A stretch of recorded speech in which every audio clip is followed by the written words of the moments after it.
Hello, welcome on in everybody. Hello and happy Monday. Glad to be here with you guys, the beginning of the Monday week. I am here with Rhianna, my guest, who's going to be doing some graphic design, hand lettering, illustration today for you. How you guys doing? Let us know how you're doing in the chat, where you're coming from, where you're at. And we got a full schedule planned today for you. So we're starting off here, but we'll be coming up with many more programs. So after us, we're going to have the Illustrator Daily Creative Challenge with Julia Masalska. And then we have some web design coming up after that, the XD Creative Challenge, and a Design in the Dark segment with Andrew Horkrattle. And if you guys haven't seen that, it's definitely a fun segment. You should definitely check it out. So stick around because we'll have a lot more coming up after us. Like I said, I am with Rhianna Chan here, my guest. Rhianna, thank you so much for coming on and joining us today. Thanks for having me. Yeah, absolutely. Tell us a little bit about yourself, what you do, and what you'll be working on today. Totally. So as Sam said, my name is Rhianna. I am a self-taught illustrator and graphic designer based in Austin, Texas.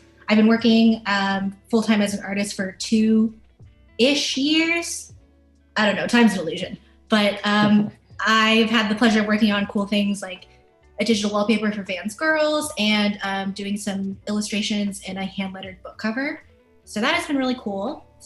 And that kind of segues us into what we're going to be doing today. I'm going to be doing the hand lettering, the quote, have some fun with it, because that's just kind of my approach to design and to hand lettering as well.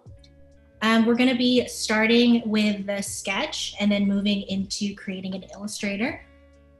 But for now, we're going to jump into Fresco, which is the iPad Adobe app, and starting with this sketch. So there's my screen. You can see it. Oh, very cool. Yeah, as you can see, I got started a little early because the sketch process can be a little time consuming. I'm sure I could spend this entire 4-hour stream just tweaking the sketch here and there. But I can quickly walk you through what I do to get to the kind of hand lettering process. So I start with importing an image of a grid to kind of help me get my proportions right. And then I also insert this letter guide, which I think I purchased from Ian Bernard, and it's compatible with Photoshop and Illustrator too. So I upload it on Photoshop and it directly correlates to whatever I do in Fresco since they're connected. And then using that, I kind of do a preliminary sketch of what I want the quote to look like. For this one, I kind of wanted like an interwoven, really retro inspired serif type. So I just kind of did the preliminary sketch showing where I kind of wanted the letters to go, how I kind of wanted them to interact together. As you can see, it's very rough. Looks like a child did it, but it's going to look much nicer in a little bit. No, that looks great. I mean, it definitely gives you the idea of like what the arrangement and the style will be like. Yeah, totally. It gives me something to work off of, even though more likely than not, things will be changing as I continue with the sketching process, and then they'll probably change even more when I get back into Illustrator. Mm-hmm. So I did the first couple of words. Like I said, they can be a little time consuming. And especially for the first couple words, you have to kind of get the feel for like the width you want to use and how big you want the serifs, how you want the flourishes to look. So I went ahead and did the words have some. So you get a general idea of what we're going to be lettering today. But enough talking. Let's get into it. Ooh. And also, I just want to say hi to everyone in the chat. Looks like we got a lot of people. A lot of names I recognize, of course. We got Cody Bear, our mod today. We got Valdez in the chat, Ashant, Ariana, good to see all you guys. Juan, hello. Jordan Crawford, good to see you. I think I saw Steve Festus Casaboom in there. Nor, good to see you guys. Welcome on in, everybody. Good to see so many familiar faces as always. It's great to be able to host today. I see everyone in the chat all the time with the various streams. Appreciate you guys joining us today.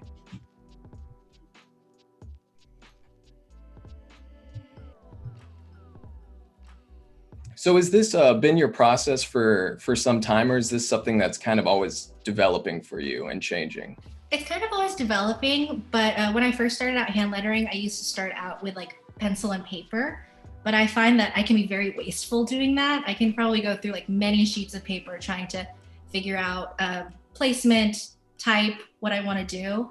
So I moved everything digitally. And when Fresco came out, I was so excited because then I could just do everything on my iPad, but it can also, if I wanted to use Photoshop, then I could just link the files up, even though today I'll be using Illustrator because I like to make things hard for myself.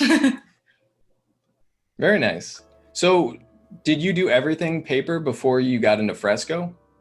Yeah, pretty much. At least for hand lettering, I used to do everything. I had like a grid layout notebook where I would kind of build my lettering from there. And it's a lot more time consuming that way too, because you can't just like for here, if I just do two fingers, that's a click, that's undo, I can erase whatever. But if you need to erase like full parts of whatever you're composing, then that can take some time too. So this has really sped up my process and made it a lot more efficient too. Oh yeah, absolutely. I mean, digital just has so many little like time-saving tricks and things you can do that just Totally speed up the process exponentially. Yeah, even like I even just learned this recently watching an Adobe live stream where somewhere else was using Fresco, where if you press down on this button, you see it's doing a double concentric circle here. It turns whatever brush you're using into an eraser. Like that saves so much time. It amazed me when I learned that because I was like, I have been clicking on the eraser button and wasting 2 seconds of my time. Yeah, and it's funny because it adds up though. Like I've said that about things in my process where it seems like, well, it's just a fraction of a second, but when you're doing that rapidly, time and time again, like after every little input you do, it definitely adds up. Oh, totally. Especially if you're working on a deadline, then every second counts, you know? Yeah, for sure. Yeah, there's something about traditional that I definitely love, pencil, paper. There's certain aspects of that that are hard to reproduce, but there's so much digitally that just creates a benefit that's hard to let go of, I suppose, once you've had it. Even like just the other day, I was like sketching in my sketchbook because I got a bit of a headache looking at my screen all day. And I was like trying to zoom in with my 2 fingers. Oh yeah. And I was like, that's not gonna work. You just get so used to it. And then I was like, you get kind of caught up in getting everything perfect because it's so easy to change things digitally. Yeah, absolutely. It's Whenever funny. you get like proportions wrong, you're like giving up. Yeah. And it's funny that pinch to zoom thing, like I've heard that with so many people, like they'll get an iPad and they'll start using that frequently. And then they're like, I tried to do it on my sketchbook and it didn't work. It's so real. It's such a struggle. And I thought when I moved everything digitally, I was like, oh, that's not going to happen to me. It happens all the time. Yeah. Anytime I use pencil and paper. It just becomes so second nature.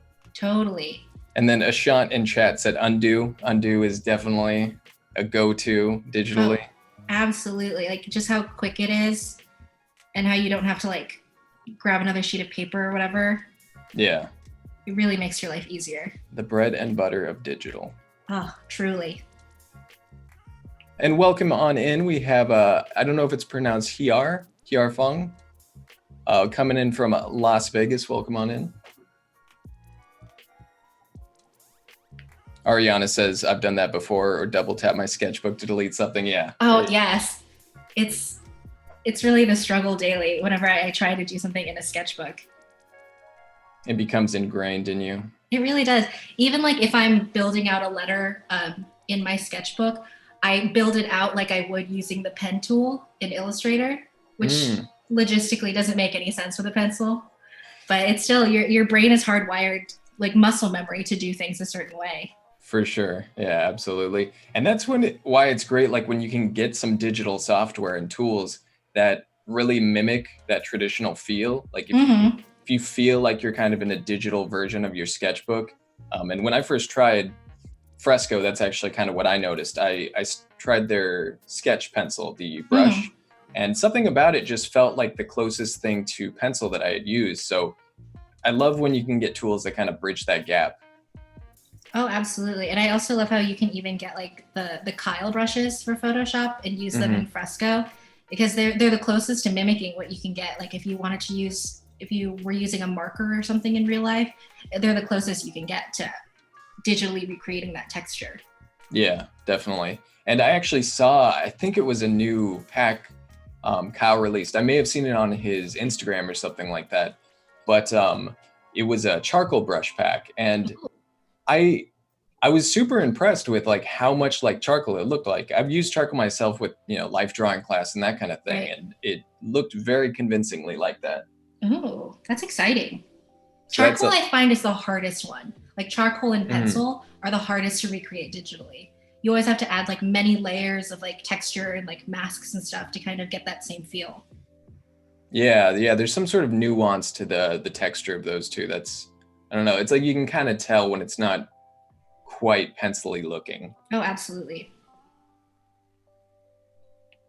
I also do that all the time. I hide a layer and then I'm like trying to draw on it for maybe like 30 seconds and then it's like popping up that notification you can't draw on a hidden layer, but I'm like, you just wait. You just watch me. I can try. I can try my best. Yeah, I had to get in the habit of locking every single layer I don't use because Smart. inevitably I'm going to accidentally paint on it and find out like 15 minutes later. Oh yeah. I mean, 9 times out of 10, if I have like an underlaying layer, like the green one here, I will accidentally do the sketch on that and then I'll have to erase it and then put it on the correct layer. Mm-hmm. Life's hard. We have all these digital tools and we're like, man, this is so difficult. I keep on messing up. How dare they? Is there something you feel like digital, like one tool or one thing that you feel like really changed your process the most from traditional or sped it up the most? When I like learning how to use the pen tool in Illustrator, especially having been self-taught, was super hard for me trying to like get everything, the shapes right, make sure I'm not making like a weird X or whatever with the anchor points. But once I figured that out, it made it so much faster to get clean lines, especially if I'm doing something as precise as like hand lettered type. It just makes it so much, because I used to just use, and I'll probably show a couple of like cheats to get started on hand lettering in Illustrator, but I would just use the brush tool and like screen share or like make my iPad into a tablet to use for Illustrator and just use the brush tool to draw out the letters. But I could never get anything clean enough. And it would take me so long to get anything looking remotely like a font.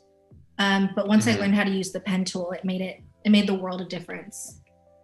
That's interesting. Yeah, that definitely makes a lot of sense. And I come from a like very raster background, painting and drawing and that kind of thing. So yeah, it makes sense that if you're getting into something precise like text and type, that having that pen tool would help a lot.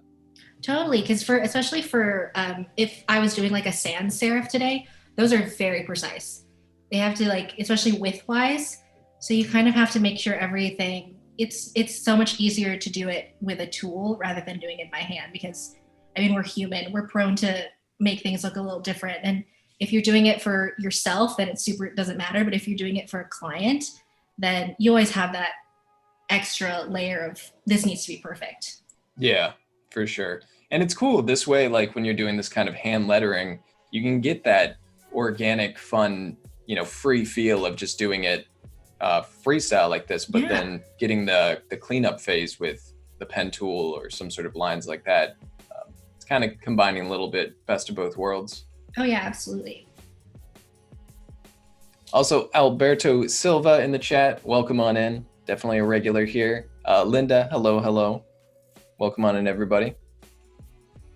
Hand lettering looks tedious, very slow process. Do you find it to be a pretty time-consuming process?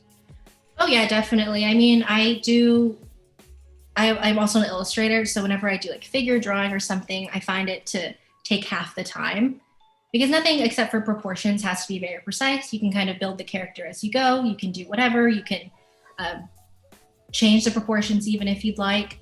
But with hand lettering, if I were to make this F like even a quarter of an inch bigger, it would look super wrong. So it's like you have to kind of make sure things look right. And that takes a lot of time. Even if you're like freestyling it, even if you're freehanding it, you always have to make sure everything looks either like part of the same font pack or just the same proportions. And that takes a lot of time.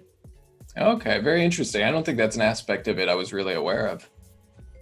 Yeah, I wasn't aware of it too, because I used to, when I first started hand lettering, I would do a lot of script, which isn't as precise. You can kind of get away with making it a little more stylistic. But when you get more into type, like everything has to be a little more precise. Like when I first started, nothing looked right. All the quotes I did were like, all the letters looked like different widths. They looked like different heights. And it's really easy to tell when someone's doing it wrong, as opposed to with illustration that can be like, oh, that was a choice. Like that was the artist's choice. But if you're trying to make something look like a font particularly, then they're like, that doesn't look right. Yeah, that makes sense. Yeah, that was a comment from Judy that's saying the hand lettering looks tedious. But man, when I think of the stuff I do, like I do paintings and illustrations and all this, and talk about time consuming. Like, totally. Sometimes I'm like, if I had chosen a style that was a lot more simplistic, I probably wouldn't have to spend this many hours on the paintings. But you kind of get drawn to what you get drawn to. And I've seen some of your work too, where it's like very stylized, very detailed characters. And I can only imagine how long it takes you to get every like small detail right, especially if it's like a recurring character that you're drawing. You kind of have to get the same character twice, I think my favorite pursuit about painting is trying to learn how to achieve that kind of, rendered, painted feel, that there's a lot of form and detail and everything, but learning how to do that in a more implied way, where it's more painterly, and it's achieved in a lot shorter period of time, just because the way you approach it is more efficient. So I think that's what I enjoy about it, is trying to actually get more efficient and quicker with it. Yeah. Do you feel like your process has refined itself over the years, the more you've done this, in terms of speed, efficiency, or just how you approach it? Oh, totally. I mean, there are certain styles of hand lettering that I get hired frequently to do. And now, instead of like that taking me hours and hours to do, I can do that. I can knock it out in maybe an hour, because I'm so used to my like muscle memory again. My hand is so used to creating those letters, and it doesn't take as long. But even just moving everything digitally and having that ability to undo, redo, erase, move things around so quickly, it's made it a world of difference in my process. And over the years, as I've learned little tricks and more about the programs that I'm using, it has really sped things up. Yeah, I bet. Nothing this awesome is easy, says Gaina in chat. Hello, Nile.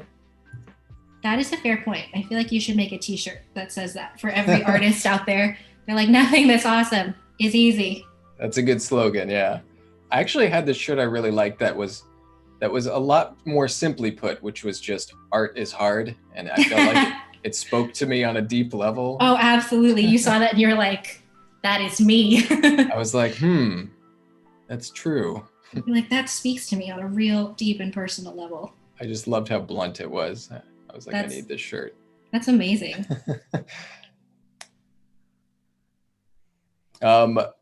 Aviva in chat says, Rhianna, you should create a typeface.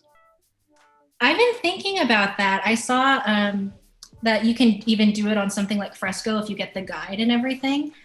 But I don't know what type I'd do. I don't know what I would want to upload into the world. I guess I could do something like this, where it's like, because I've been really into doing retro type, like retro hand lettered type. So I think that could be really fun. Another thing to learn how to do. Yeah, it's interesting, because you're kind of creating like a design base rather than an actual design with it. It's kind of creating a tool almost. It's interesting. Yeah. It would make my life easier too, if I were to make a font and I just be like, type, work here's done. Yeah. Okay. And Nile is new to the chat, says, what are we doing today here? I am with Rhianna, who is working on hand lettering a quote. And so she's going to be kind of combining her hand lettering and illustration into a handwritten quote here. And what is kind of the breakup that you plan on doing? So we have today, day one. Do you have an idea for what you're trying to do today versus tomorrow? Is it going to be a different quote or just a different part of the process? It depends on how long this one will take me. I was just planning on doing this piece. Hopefully today we can get into Illustrator as quickly as possible so I can show you how to build out the letters in there. But yeah, today I was hoping to get started in Illustrator, get at least a few of the words down, using the pen tool. And then tomorrow I was hoping to finish the quote up using a couple of different, what I call cheated methods of hand lettering. So when I first started hand lettering, I did not know how to use a pen tool, as I said. So I figured out other ways to kind of get the same effect. So I wanted to show maybe some beginning hand letterers how to do that. And then I was going to add the finishing touches, which include how to add texture to your quote or your text to make it look a little more hand lettered, a little less refined. And then flourishes, because a quote by itself is a little boring. You kind of want to add some pizzazz. So I was going to do that tomorrow as well. Awesome. Looking forward to it. You can never have too much pizzazz. Oh, absolutely. That's what I always say. Another great shirt option. Yeah, we're just we're coming up with a lot of them. I think we'll have to start we'll have to start a clothing brand.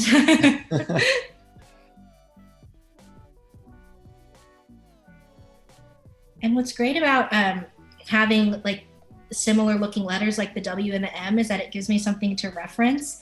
If I really wanted to, or if like I was in a hurry, I would probably use the lasso tool to select it, not transform it. And then you can just duplicate your selection, flip it how you will, and then you have your W. Oh, wow. I didn't think of that, so I drew it. Yeah, it's nice to have little time-saving tips and tricks like that. Definitely.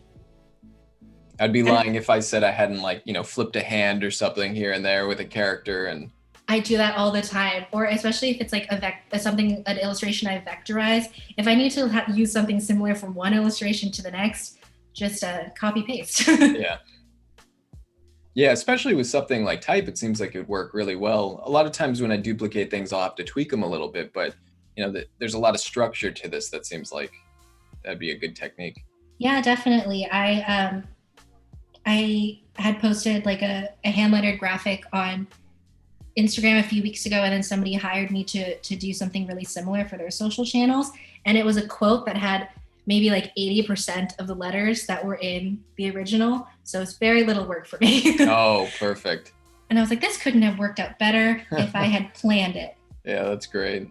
Makes the job a bit easier. It really does. And you just have to tweak it and add whatever texture they want. And then the stress of having to build out another typeface is a little bit lifted for you. Yeah, absolutely. I actually I've used this a bit, but recently I was using the symmetry tool in Photoshop for some character weapon designs, and like a sword or something like that. A lot of them are very symmetrical. Yeah. And just things like that can be super helpful, but I also found the symmetry tool just to be a ton of fun because I could kind of just go a little crazy with my brush strokes, and like cool shapes would pop up. Oh, that is fun. I've never experimented much with this symmetry tool in Photoshop. I find it a little intimidating because I feel like a lot of things that I do aren't meant to be super symmetrical.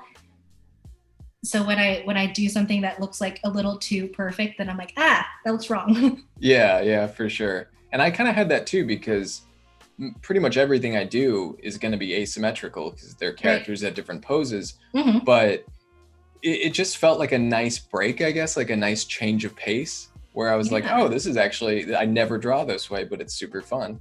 And it's a new tool you get to discover too, which is super fun, which can be rare, especially if you've been doing this for a while. You kind of have like your tips and tricks and you know which tools that you use. So a little bit of the fun, like the experimentation, is taken out of it a little bit. Yeah, absolutely. That's a good point. Yeah, it's always nice to mix it up a little bit, I think. Experiment, try new things. Yeah. And even the other day I was using Illustrator, and although it's a tool that I know many people use all the time, I completely forgot about live corners, because I usually just use like the curvature tool to kind of, if I want to make it a rounded corner. Mm-hmm. But I was like, oh yeah, this is a tool that I never used, so I completely forgot it existed. Yeah, and that's kind of the cool thing too. Like with digital tools, there's always kind of new things you're discovering, or new ways you're adding a little tool or function into your toolbox, so to speak, where you can really just, I've been using Photoshop for many years now, but even now from time to time, I'll be like, oh, I didn't think of using this tool or this tool in this way. Yeah. And it's just more you have to pull from for next time. That's kind of the fun of doing like client work too, is that they could call for something where you're using a tool that you use all the time, and then you make like one little tweak and you're like, oh, I can use this tool in a completely different way. Yeah, absolutely. Cody Bear in chat says, I always copy and paste things to save time. Absolutely. Oh, it's the best. For everyone in chat, do you have maybe a favorite time-saving function in software, whether that be Fresco or Illustrator or Photoshop that you use all the time? Because yeah, I found that for me, the thing I miss the most, I think, when I go traditional and I don't have my digital, is moving and resizing. As simple as that is, just yes, if you draw like an arm in the slightly wrong spot or slightly wrong size, traditionally you don't really have many other options except to erase it and rough it out again. Oh, absolutely. But digital, oh man, like I'll get 75% into a piece and realize like this is not the size I want it to be, and rather than have to draw it all over, just resize it, move it, done. Yeah, that's what I love about like when I started doing more illustrations in Fresco, is that you can like, you have the vector option. So you can even do it like on your iPad using your like Apple Pencil and stuff, which is amazing because like you said, you can be 75% into an illustration, realize you did something very small, very wrong, and then you're like, well, I guess I gotta start over. Yeah, that's definitely my number one. Have you found that you make a lot of use or a use of the vector tools combined with the raster tools in Fresco since you used Illustrator? I do sometimes, but I run into the same problem that I run into if I were to use the brush tool in Illustrator. You just don't get a very clean line. It still looks very hand drawn, which sometimes I like because sometimes I am going for that look. But if I am looking for something as clean as I would want from a vector, then I would probably more than likely switch to Illustrator anyways. Yeah, it has a bit more of a structured look to it. Totally. We're almost done with the sketch, which is surprising because I thought this was going to take much longer for me to sketch it out. Yeah, this is looking good. Thanks. I've never done hand lettering, but I think I wasn't understanding as much, like, you know, you said there's a lot of structure, even with this kind of freehand lettering, sizing and structure that you really have to think of. And that's definitely interesting because typeface and those type of things is not something I've really studied before, but it's always been interesting to hear people talk about it, like how, you know, little spacings and little size differences can really affect the presentation of a typeface. Yeah, definitely. And I think that's why I got into hand lettering, because when I first got into design, you know, you get very caught up in using text, you know, like just your standard fonts that you would find in any program. And, you know, sometimes they don't look quite right. Even if you do, you can mess with them so many different ways. But a lot of the time I wasn't getting the kind of style that I was looking for, or unless it was like a font that I had to pay like $400 for. And so I was like, maybe I should try creating it myself. And then that's how I started slowly getting into first script, because it's so much easier to start with that and then getting more and more into type, kind of creating fonts that I wish that I could use in Illustrator. Okay, very cool. Yeah. Yeah, and Cody mentioned that in about an hour we will be doing the artist spotlight. So stick around for that. We'll be highlighting an artist. And if you want to check out more, anyone in chat, there is an artist spotlight tab up there. So if you want to nominate someone that you know, you can click that tab and check it out. Looking forward to that. Do you have a favorite font that you frequently use? Oh, I've been really into like wide set sans serif fonts lately. So the main one that I use, and it's an Adobe font, so you can just get it directly imported into like Illustrator, whatever you're using. I think it's called Halogen, and they have so many different, like they have an outline version, I believe, as well. So it's something that I've been really into using. Halogen, I'll have to make a note of that to check it out.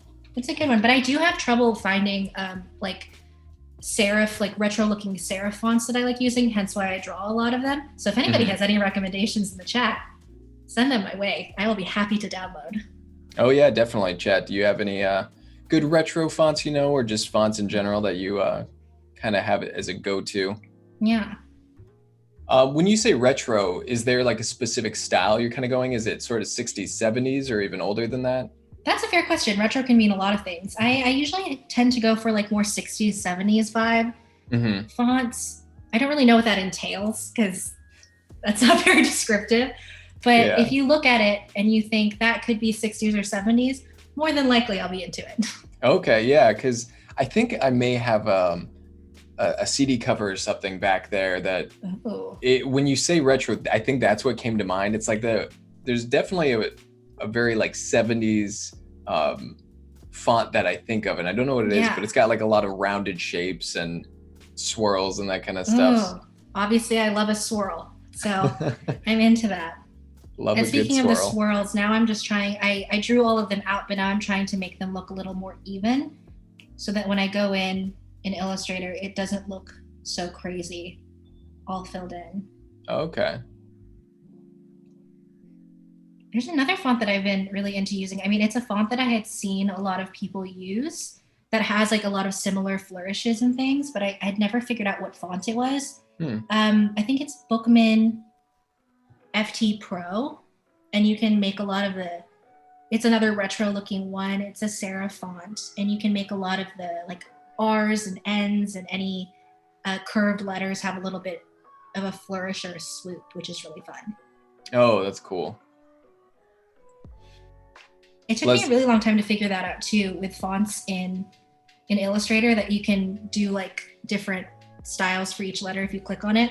Don't know why it took me that long, but figured it out oh, eventually. do you mean like when they have the different like thicknesses and thinnesses of the text? No, when you it's kind of like if you click on like an H or something, then it gives you the option to have the standard H or like an H with a swoop or an H with like Ah, a yes. I forget what that's called, but Is it a glyph?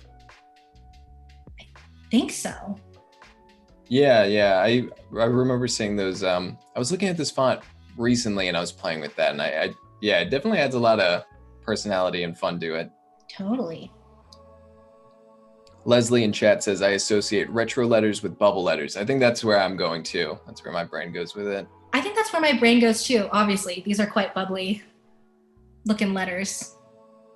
Yeah, and I think it fits the quote really well. Have some fun with it. It's a very like soft and fun sort of feel to the letters.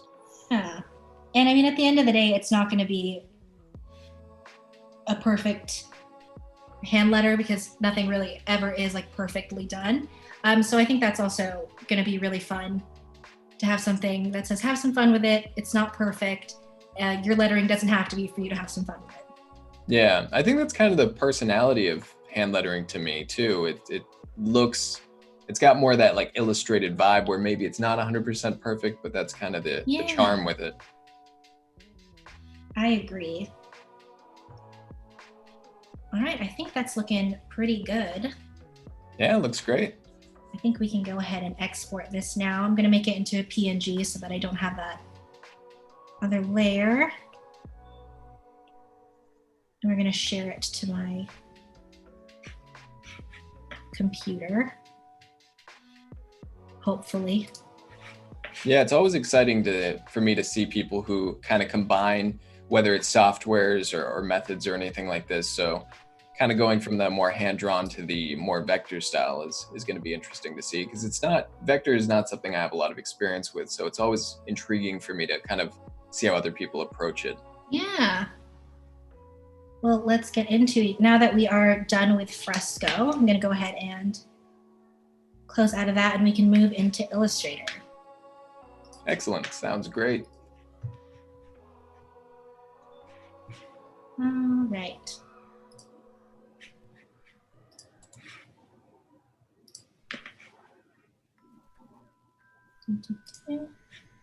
Oh, and just a reminder, if anyone's watching on YouTube right now, we are reading the main chat here over in Behance. So if you do want us to see the chat, feel free to pop on over to behance.net/live and you can check out Rhianna on Behance over here and see the main chat. All right, so I have already gotten started in Illustrator as well as you can see. Oh, that looks awesome.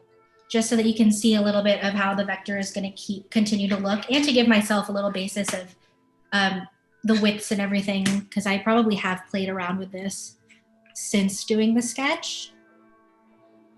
We're going to go ahead and find that image, import it here. Perfect. I feel like there's already like so much structure to it, just making it a filled shape. Yeah, you can even like see how much cleaner it looks around the edges and how much more uniform it looks than in the sketch.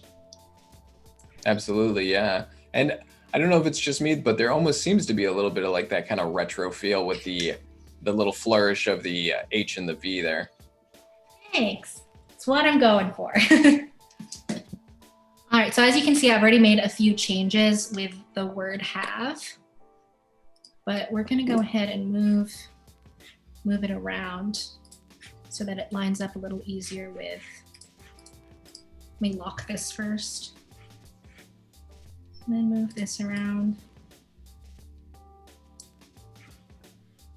That I have, and I made the, since I want all the ellipses to be the same shape or like identical, I just kept them in a separate layer instead of making it part of the vector text. Oh, that's a good idea. And we're going to get rid of these guides since we're going to move on, but I am going to lay down some guides for the sum text. For type, I like to do a bottom guide, a top guide, and then a guide for any ellipses or middle details that I might have, so I know where they should go. And then we get started. Awesome. So did you find your way into hand lettering in any specific path, or did you just did you grow up drawing and you just found that that's the subject matter you like doing? Was there a certain way that you came about it? I guess I grew up drawing, and I was always like a scrapbooker and everything. So on like title pages and things of certain sections of scrapbooks or little gifts that I would give to friends, I would always do like my version of hand lettering, which for a young child is like bubble letters. So I guess that's how I kind of got started. But when I first became an artist, I actually started out as a calligrapher, because that's just something that I taught myself how to do. I don't really have any particular reason why, but yeah, I started out as a calligrapher, so moving into hand lettering seemed to make a lot of sense for me. Oh, that's really cool. Yeah, it seems like a pretty natural transition. Yeah. So as you can see with this letter, I added a lot of anchor points, not all that I'm going to use. I'm probably going to take away a lot, into like a kind of a blocky version of what I want the letter to look like. And then now I'm going to use the curvature tool to both get rid of some of these anchor points, move them around, and then curve them out a bit. Oh, okay, cool. Yeah. So you start sort of geometric with it and then just adjust it from there. Yeah, that's what I found works best for me. I used to try with like S's, especially. I used to try using like the ellipse tool and making like a couple of ellipses, stringing them together and make them look more like a letter. But I found that very difficult for me because it doesn't feel as natural or flowy as like the letter should be. So instead I just start off super geometric and then work from there. Well, I mean, watching you do this now, it definitely seems like I can see how that makes sense, because it's coming together pretty quickly, and you got the bulk of the shape out just with the geometric one. Yeah, it's a lot easier. And that's what I recommend for people like who are maybe a little bit intimidated of the pen tool, is just do like little points of what you would think would make it look super weird, but the basic shape of it, and then work from there. Yeah, I think the pen tool is one of those things that when you first pick it up, there's a little bit of a learning curve, and it may not be intuitive just like drawing it with a pencil like we're all used to. But Definitely. I think once you kind of get the hang of the tool, knowing how to handle it and tweak everything to get the shapes you want becomes pretty intuitive. Definitely. Also, Cornell is in the chat. Hello, Cornell. Definitely a regular around here. How you doing? Guyness says, let's see. Would you consider using image trace and then playing with it once it's pulled into Illustrator? Yeah, totally. Sometimes I do that, and it's like Fresco especially comes in handy when I do that, because I can make it have no like grayscale, and I can just do a black and white trace and then move from there. But I find that it still doesn't give me as clean of a line as I like, especially if I'm doing something with a serif. It doesn't give me quite as clean a line or as uniform a line, which I could play with definitely to get the look that I want using image trace. But I find that this for me it's easier for me to get a more uniform look for all my letters. But image trace is a great tool, because then if you do especially use pencil and paper, you just have to like snap a picture of it on your phone, upload it to like Illustrator or Photoshop, and then do an image trace, and then you're like halfway there. Yeah. And Judy says, are you using the pen tool in Illustrator to trace? I am.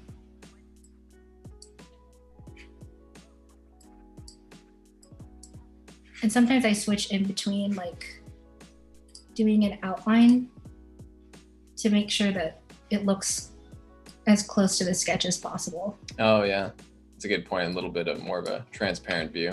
Yeah.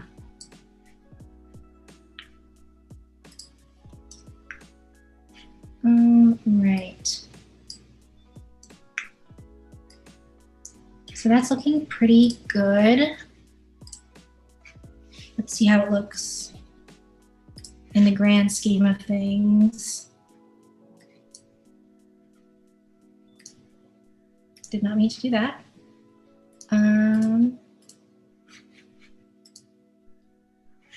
Let me try and hide. I don't even know where the sketch went.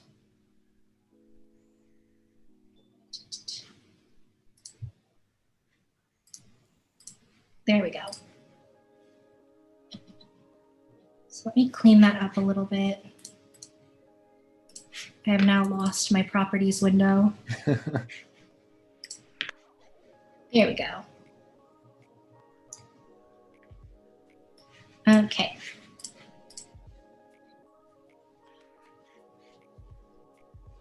Angelica in the chat says I still draw with my mouse. I find that much easier with, you know, pen tool style stuff, but when it comes to Photoshop, I can't. Oh, I bet. Especially if you're drawing like characters and stuff or very detailed little things, it's very hard to draw with your mouse. Mm-hmm. I do find that if I'm doing some more geometric items, using the marquee tool, just the selection tool, the squares and the circles and ellipses. Oh yeah, that's fair. I can definitely get some nice shapes out that way, but like line drawing, not so much. Yeah, that's fair. Yeah, even right now I have a mirroring tool on my iPad pulled up from, I forget what the tool is called. I think it's called AstroPad Studio. So if I wanted to, I could be using my Apple Pencil to draw this out. Oh, very cool. Yeah, that gives you some flexibility. Just in case I like really can't get a letter right, I just draw it out. Prior to the iPad, did you use any sort of like Wacom tablet or tablet for your computer? I've tried a Wacom tablet before, but it wasn't mine. I tried a friend's, and it just seems like since I can do so many other things on the iPad, it's more useful for me. But the Wacom tablet is it is very intuitive in terms of using it for an app like Illustrator or Photoshop. So I find it is better if you're like using those platforms a lot. Mm-hmm. How about everyone in chat? Does everyone like, do you primarily use mouse for your design work? iPad, I know a lot of people nowadays have iPads, Wacom tablets or other brands. I have a iPad myself, and I found when I first used it, like I really love my Wacom Intuos that I use. Yeah. I've been using that for years, but I was super impressed by the iPad when I first used it. Like the accuracy or just the, you know, levels of pressure sensitivity, something about it, it just feels like you have a ton of control. And for me personally, I'm not sure about you, I felt like the iPad was probably the closest thing to like feeling like I'm drawing in my sketchbook. Oh, I completely agree with that. Because I think it's supposed to be so much more user friendly, whereas like Wacom tablets are supposed to be artist friendly because they're made for artists. Whereas the iPad is meant to be just used by, it can be used for art, but it's meant to be used by normal people. So it's a lot more, like you said, feels more like a sketchbook or something akin to a sketchbook than a Wacom tablet. I think something about the mobility too. It's just like having this little device in your lap that you can kind of take in any room or take wherever you need. Oh, Kind of has definitely. that sort of sketchbook feel. Even like something as simple as like using AirDrop is so convenient. Yeah, absolutely. AirDrop and like any of those tools where you can just switch your files from one thing to another. There's a lot of time saving things that I've found for Oh, sure. definitely. Kind of the same thing with like Photoshop and Fresco. You can do the Adobe Cloud files, anything to just kind of cut down on that time. Yeah, I did have somebody ask me when I was kind of explaining to them what I would be doing on this stream, and they were like, "Why don't you just do it in Photoshop since Fresco links up to Photoshop?" And I was like, "I don't know, couldn't tell you." Yeah, you kind of got your process that you're used to, so. Yeah, exactly. And I was like, I could technically use Photoshop, but I want to do something that feels a little less foreign to me, I guess. Yeah, for sure. I understand that definitely. All right. I can tweak this S for days. So we're going to call it good for now. Nice. And move on to the next letter, which will be so much more easy because I can just use the ellipse tool.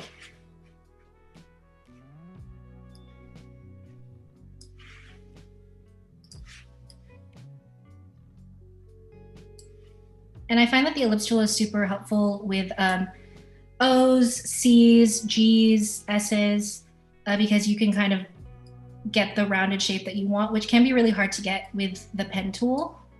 As you can see by my inherent struggle with getting the S correct. It's sometimes a lot easier just to use the ellipse and then play with it from there. That can really cut down your time as well. And if you're just starting out, it makes it a lot easier to build out whatever type you're trying to get.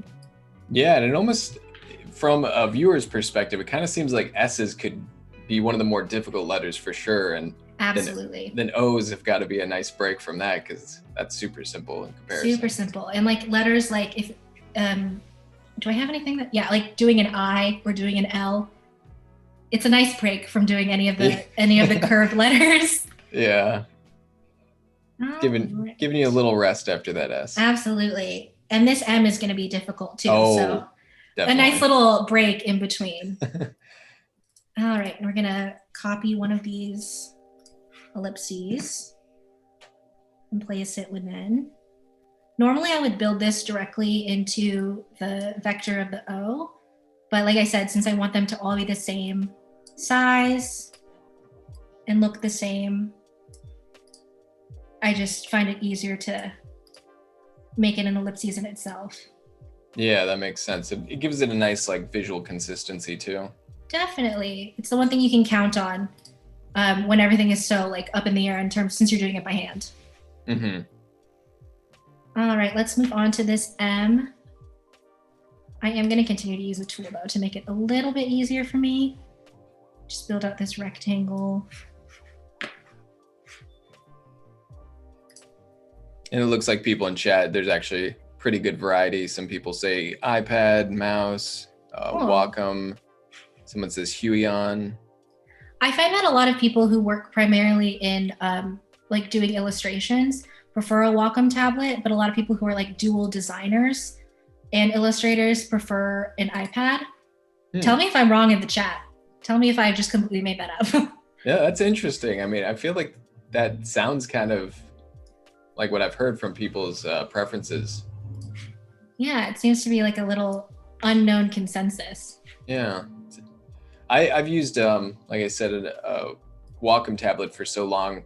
I know it took some getting used to. I think when people use it at first, since there's no screen on it, there's this weird disconnect between drawing on something on your desk but looking straight forward at your monitor.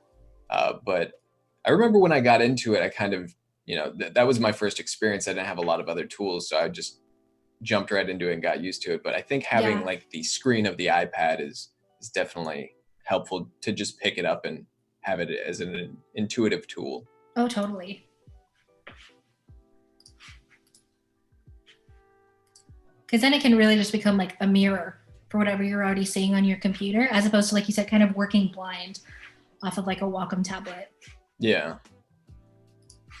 And I was really impressed by what Apple did with the iPad, like when they first allowed you to use the Apple Pencil and kind of Yeah. use it in a tablet way. I was looking at tablets at the time, and I remember thinking, well, this is Apple's first go at it. It's probably not very good. And Oh yeah, definitely. this was years ago, and so I was trying out different things just to see. And I tried the iPad, and I was like, they kind of knocked this one out of the park a little bit. Oh, I completely get that. I think I had the same initial reaction when they were like coming out with the Apple Pencil. I was like, how intuitive and how good is this going to be really for like an artist instead of like somebody who's taking notes in like college or something? And I was like, oh, my bad. Yeah, the same reaction here. Like, and it's great because it gives you, I mean, one of the most intriguing things to me about it was the mobile capability.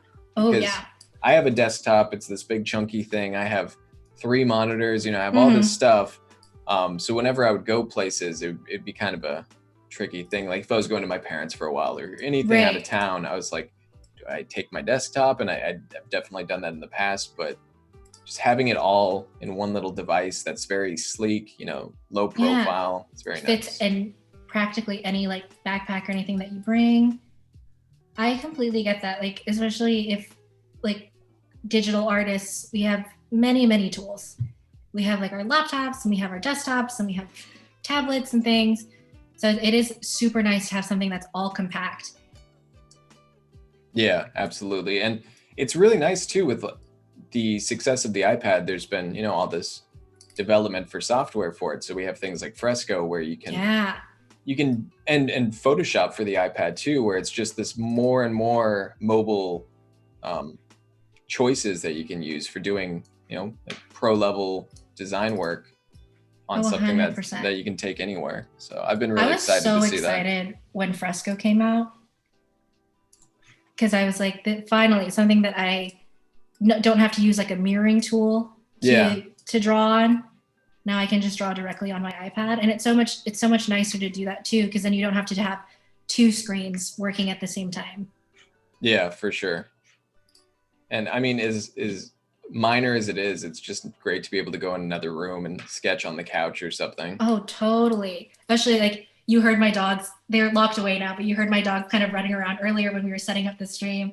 But like when you have pets and they want to be on top of you, you can't really have like your laptop or like your desktop in front of you. You kind of have to succumb to them wanting to lay with you, and then you can just have your iPad, which is super nice. Yeah, it's definitely makes life easier to have those options. Totally. And I'll break this down a little bit to what I'm doing here with the M. If it's like a multi-stroke letter, then I will break whatever I do vectoring wise into the strokes. So I'll show you the outlines here too, just to kind of get the idea. So I break it up into like the first downstroke with the line of the M, and then the first curve, and then I'll work on the second curve next. It just makes it a lot easier because especially if you're using the pen tool and the curvature tool in particular, if you move one anchor point and all of this was connected, it's going to move every other anchor point. Oh. So it's going to like make some things look really funky while fixing that. Like if I was working on this and I was moving this particular anchor point, then it would move like any anchor point that was on this line over here. And it would make this look not as straight as I need it to be. Gotcha. So that's another trick too. That's a great tip. Yeah. So you break up some of the more complex letters into multiple shapes to get a little bit finer control. And it's perfect because then I can copy and paste it too, so that I don't have to do this curve twice. And I can get the curves looking the same. Okay. These are great tips just for control and time saving for sure. I love efficiency. Yeah. I mean, I think that's one of the things you pick up, the longer you do it, you kind of come up with these. But if I was just getting into hand lettering, this is something that would be very useful because I wouldn't think to do that at first. Yeah, and I always like, if I do any sort of tutorial or anything, sometimes I share like my drawing process on Instagram or whatever. I always try to make it as like friendly for people who are self-taught as possible, because since I'm self-taught, I know how difficult it can be to get like free instruction and Mm-hmm. something that is a little more catered to somebody who didn't have like a formal education in it, or who like has inherent knowledge about the whatever software or stuff that you're using. So I always try and keep that in mind whenever I'm showing my process, is like make it as easy and tip filled as possible for people who maybe this is the first time they've ever opened Illustrator. Yeah, that's great. Kind of break down the whole process. I think this stuff can be pretty mysterious when you're just approaching it for the first time. So Oh, definitely. it's always nice to have those breakdowns. I have completely screwed up the the curve here, so I'm just gonna redo it. That's the beauty of copy and paste. Yep. All right. Now I'm trying to connect it here. And then for this one, I'm also going to do the flourish separately, since I don't want to disturb the curve of the M. Even though normally I might just, if I'm lazy, I'll just do it in the same stroke. And you said you're self-taught. What exactly was your path finding this as a profession? It was I honestly don't even know how it happened, if we're being 100% honest. I Uh, just kind of I started just making stuff for myself and then posting it on like Instagram. And that's the beauty of social media with artists nowadays, is that it can really help us become professional artists, which is for a lot of us the goal. And then that kind of slowly turned into me continuing to learn how to use these particular softwares. I think for anybody self-taught, software is the most daunting thing to learn. So as I was like creating more work, I kept on teaching myself how to use Illustrator, use Photoshop, use the vector tools. Took a lot of like classes on like color theory and composition, and then as I continued to like get better and better, that kind of spiraled into getting hired for things, and then finally being able to like have a sustainable income with whatever I made as an artist. okay. I don't know if that fully answered your question. No, yeah, it definitely gives me an idea. Is there any advice you think you would give to people who are kind of doing a similar thing or trying to approach it in that way? My main advice would be to not get too bogged down by comparison, because I think that's what kills most artists, is that they compare themselves to more successful artists or artists who've been around for a long time. And it can be really intimidating and harm your self-worth into a point where you don't want to create art anymore. So I think that would be my main advice. And also, don't just post anything to post something. You have to be really nowadays conscious about the art that you're creating on like social media and stuff, because whatever you post, people are going to ask for you to recreate when they hire you. So if you're creating something that you don't particularly like, you might be asked to recreate that for a client. So if you don't want to do that, keep that in mind. Yeah, those are both great pieces of advice. I think that's a common one I hear is don't put anything in your portfolio you wouldn't want to be hired for, because I think a lot of people say it starts that way and then they kind of become that person, like the person who does this thing, and that's not necessarily what they want. 100%. I mean, I had that in the beginning of my career too, where I was just hired to do like one very specific thing. I had one piece get very, very popular, and people wanted me to only do that style of lettering. And so you can get bogged down by that too, if you don't kind of diversify your portfolio to show people that you can do other things, Mm-hmm. not just one type of thing. Yeah, I think it's definitely good to kind of explore different subject matters and different styles and different things like that, just to see. But yeah, once you start putting your portfolio or getting more into the professional sense, it's really good to think about catering that in a way. Totally. I mean, I never even asked that. Sam, are you self-taught or did you go to school for art? You said that you've always been a painter. Yeah, I'm self-taught. Basically, long story short, after high school, I needed to find what I was going to do with my life. Mm-hmm. So I went to a community college to take general ed, which is just seemed like that's what people do. Eventually, kind of led me to art, and from there on out, I was like, all right, I'm going to do this, but I don't want to go to art school; too expensive. I'm just going to Totally. teach myself. I was really into a lot of online communities at the time, Mm-hmm. so I kind of really ran with that and just did the sort of self-study routine for many years. Nice. Have you, I constantly, even though this has been my profession for the past few years, I'm constantly like, should I go back to school to get a degree? And I don't know if you ever get bogged down by that too, because I don't know why, but there's so much legitimacy ingrained in my head in like a formal education. For sure, I think that's super common, just like from a societal standpoint. Mm-hmm. But I know some. I can only speak to the ones I know, but I know some career paths that's a little bit more necessary than others. Totally. For me, I've never felt like it was, and I think I was always just intrigued by the amount of online information that there is. There's so many resources. I mean, this is a great example. We're right here on Adobe Live, doing a segment on hand lettering and illustration, and Mm-hmm. there's just so many things you can find on YouTube, on live streams, books, that are very cheap. And Yeah. I think I was always just really wrapped up in like how many online resources there are, and so I just was like, Fair well, point. I could pay $2,000 for this thing, but Right. I For could like just do it one myself. class. Yeah. Yeah, and I mean that was just the way I looked at it, I suppose. It's a very personal choice, I think, the school you go to, your Yeah. situation, all these things. But for me, I was really attracted to the online resources and books and everything. That's a totally fair point too. I always forget about like the digital age. Now we have so many online resources. I mean, I think 90% of me learning how to use Illustrator came from Illustrator itself. Like they have those periodically, they have those like daily creative challenges. Mm-hmm. And that's how I learned how to use Photoshop. I found Photoshop super intimidating because, vectors are kind of easy. You can kind of get the hang of the theory behind vectors and how to use vectors, but with all the rasterizing and all the possibilities of Photoshop, it's a bit more of an intimidating process for me. So that's how I learned how to do it, is just directly from Adobe, because they just make it so much easy, because makes it so much easier to teach yourself, since there are so many digital tools, like you said. It makes sense for them to have some of their own. Yeah, that's awesome.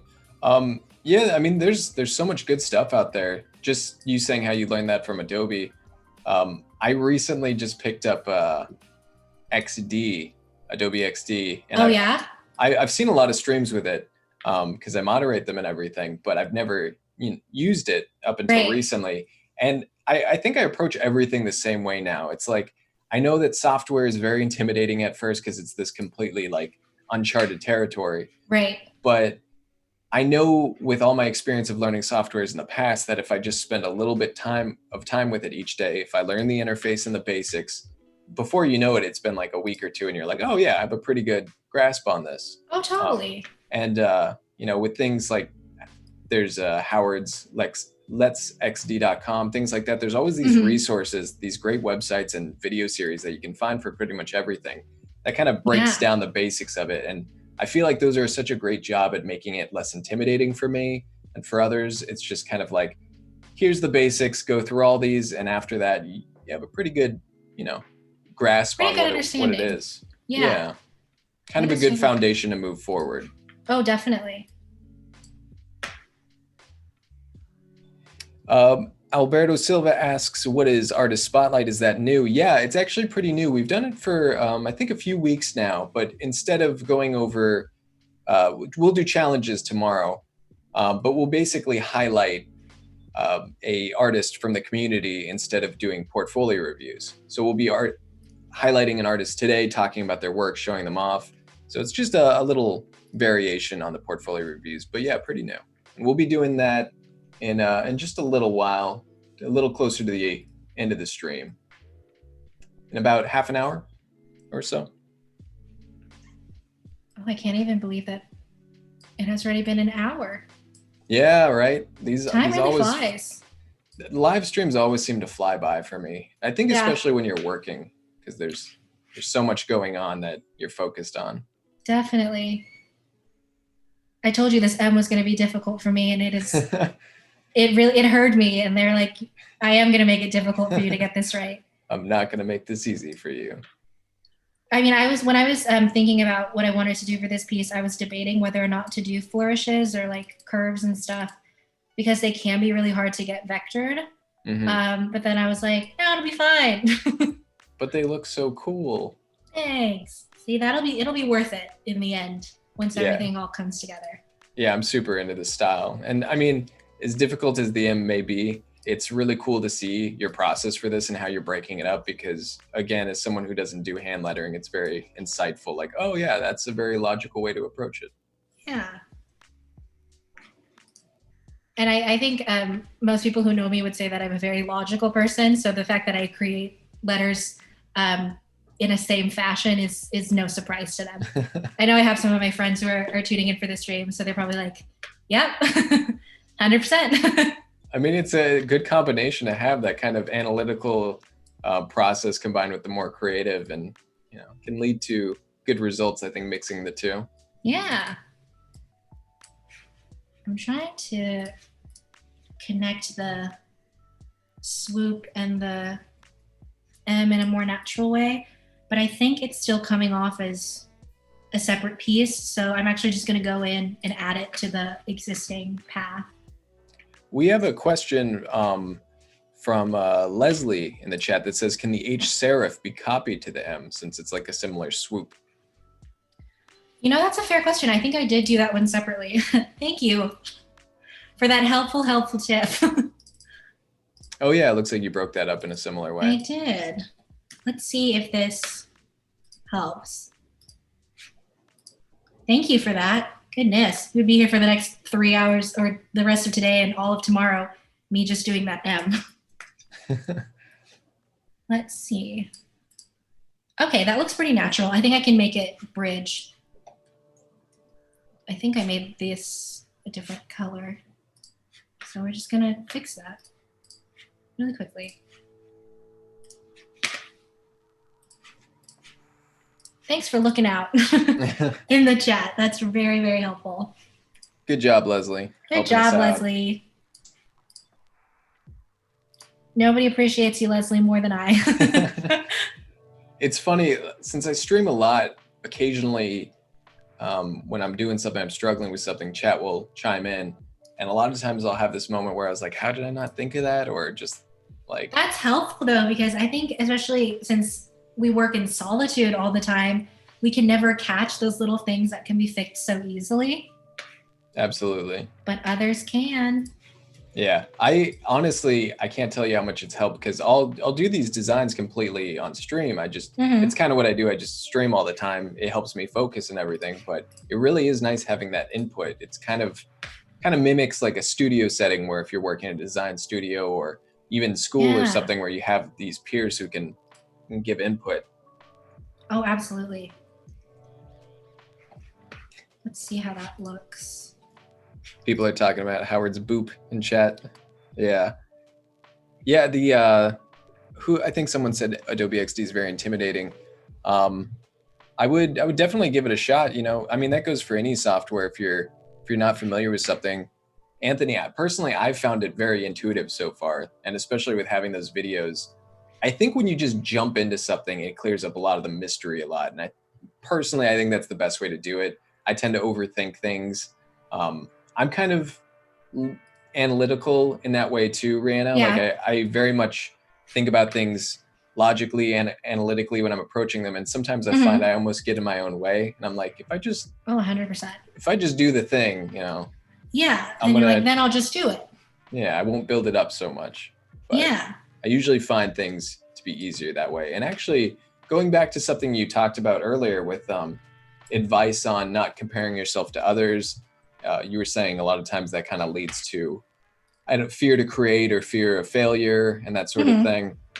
And I've definitely found that's very true with my whole journey. I think art is a very long journey. So I think kind of putting yourself in a position where you have a healthy mentality about it and like optimistic approach to it is really crucial Oh, absolutely. for keeping it going over the long run. Yeah, for longevity, it definitely keeps you in the right mindset, because now everything seems, I don't know if you found this, Sam, but now everything kind of seems like a numbers game, at least for like a client point of view. Like, people want to hire people who have like over 10,000 followers or Instagram, who have worked on this certain number of projects or have like this number of client work under their belt.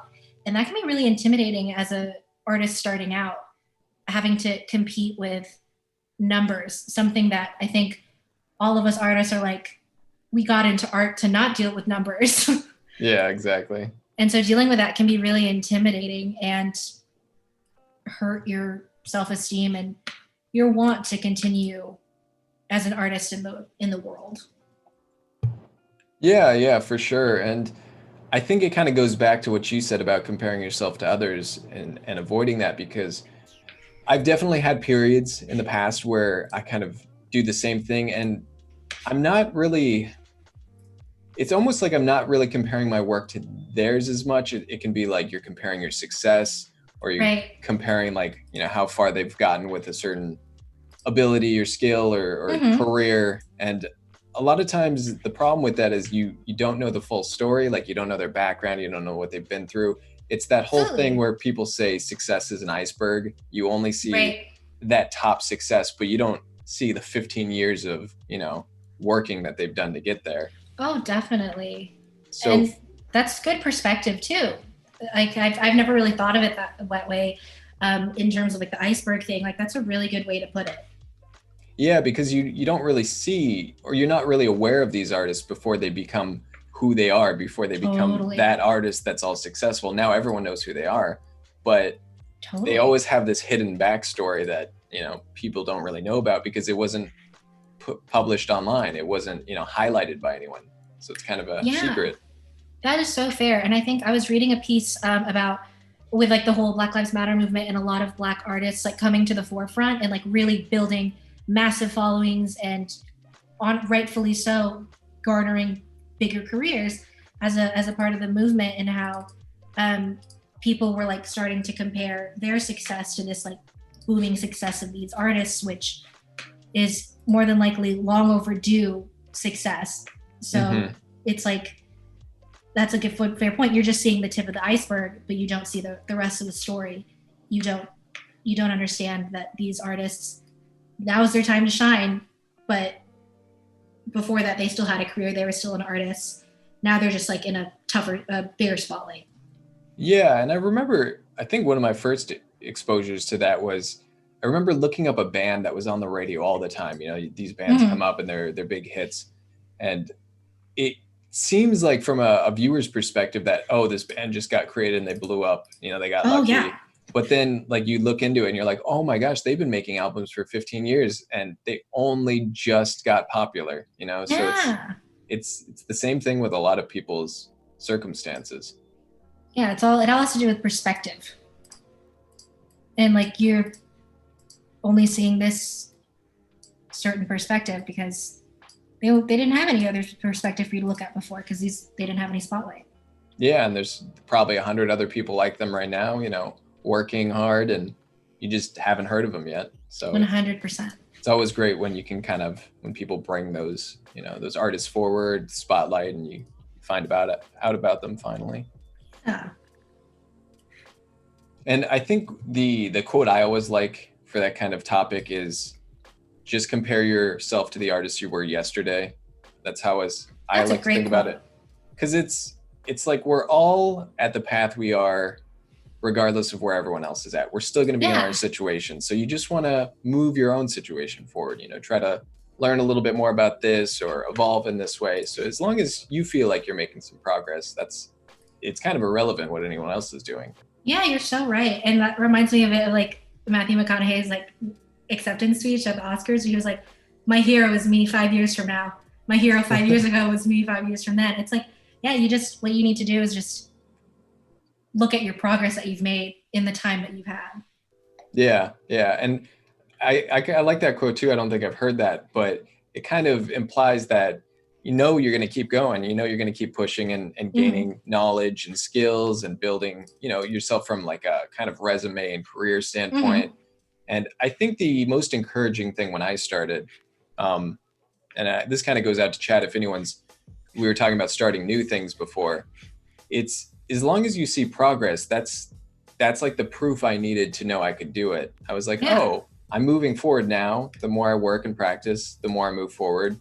There's no reason that would ever stop. So all I have to do is keep going. And, you know, 5 years from now, I kind of picture like, oh, where do I want to be? What do I want to create? Let's start working at it now. That is such a good point. Another great t-shirt. I think we're up to like, what, 6 now? 6 or 7. Like we're really giving somebody a business idea. We're going to be loaded after this stream. So loaded. We can just be the idea people and we'll be like, well, you know, we came up with those, you created. So we're just get the royalties and then you do whatever you want with the rest of it. We just want a 25% cut. That's absolutely. 25 each. So we both get, we get half of the profits. I like it. Well, thanks to Leslie, I'm pretty much done with this M and pretty much done with the word some, which is super nice. Chat strikes again with the helpful tips. Oh, so helpful. Okay, I think I made it worse doing that, so I'm going to undo that.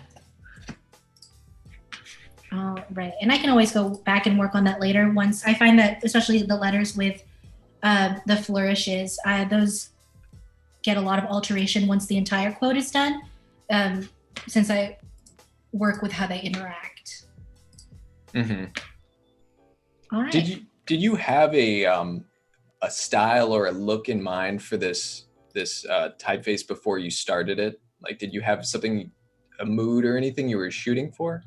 No, not at all. I just kind of, I knew that I wanted it to be like an in my mind, this is like an interactive quote. Since all the letters kind of merged together, that's the only thing I really had in mind.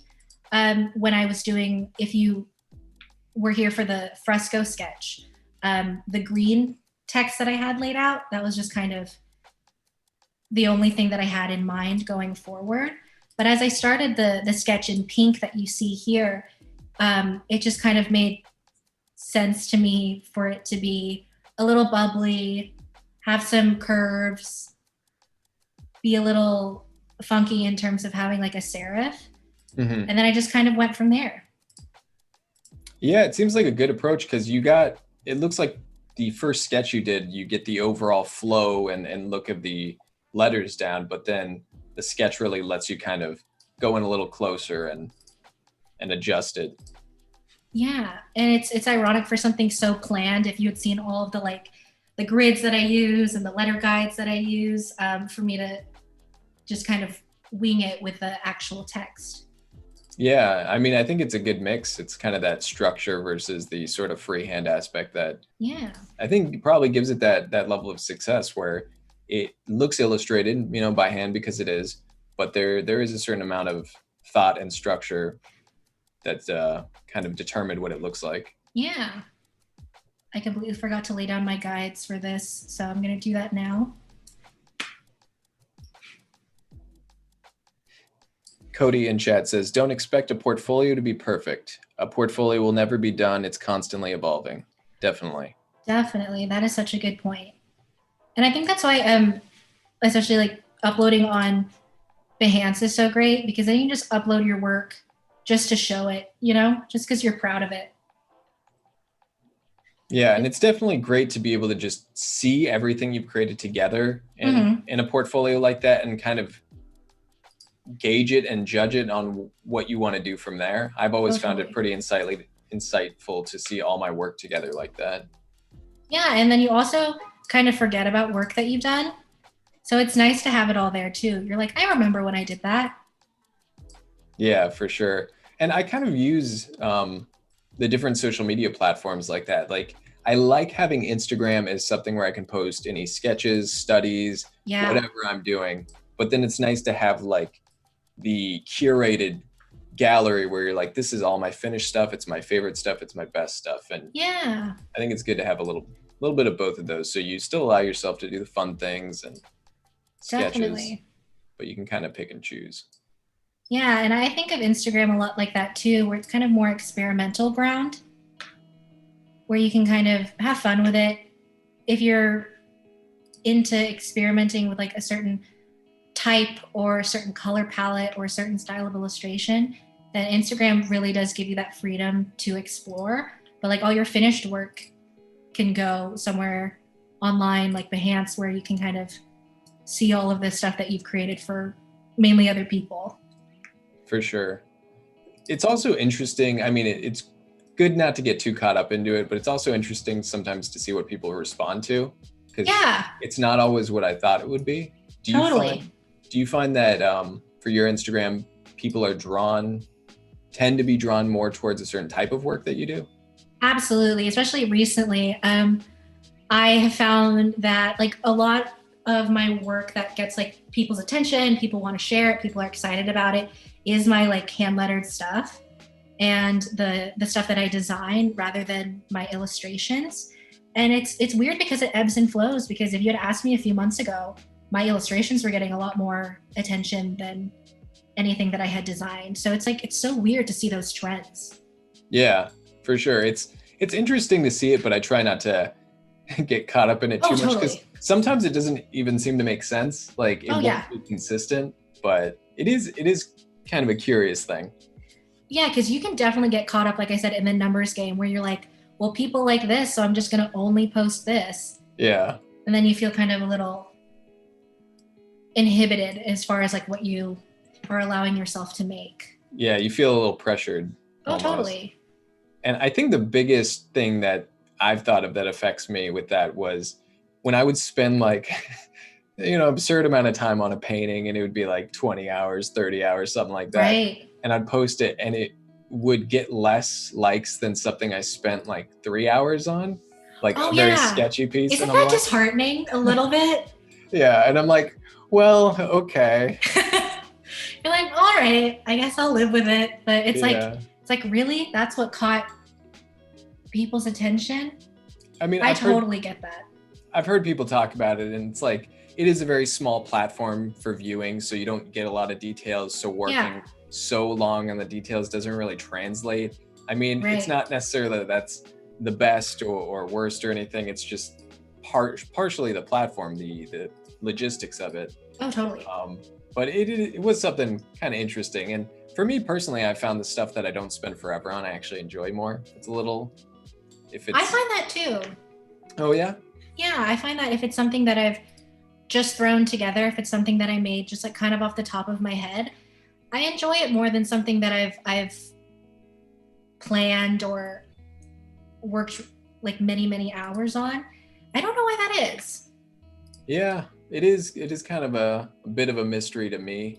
Yeah. Um, I think for like drawing and painting, there's definitely something to be said for the looseness of it. Like if you're doing a gesture or a sketch, people always love that because Totally. that has a certain amount of energy. And Mm-hmm. for me, I'm trying to work towards this sort of rendered rendered style where there's a lot of detail and form and Yeah. three-dimensionality to it, but also a painterly aspect. And I think for me, it's really maintaining that energy into finished pieces Yeah. that can kind of be the challenge. I But I can think see that's what that. people like. Like the looseness and the freeness of like a sketch or something. Yeah. Yeah. I can get that. I can get that completely.